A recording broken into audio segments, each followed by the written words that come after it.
What is up, y'all? I'm back with another video, man. It's your boy Jay. So today we got the Sony ZV-E10 Mark II.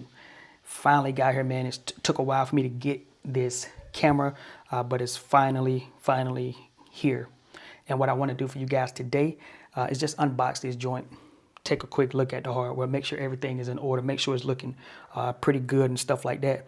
And then in another video, we'll come and sit face to face, and then we'll be able to kind of talk a little bit more in depth about the reason for getting this and all of that good stuff. But today is just more of a unboxing. I'm gonna throw some music over this, throw a quick unboxing out here just so we can see it, know that it's here on the channel, and that we're gonna have future videos coming. So again, this is an open box purchase from Best Buy. The ZV-E10 Mark II, condition says excellent, and that's it. We're gonna open it right now. Let's cue the music.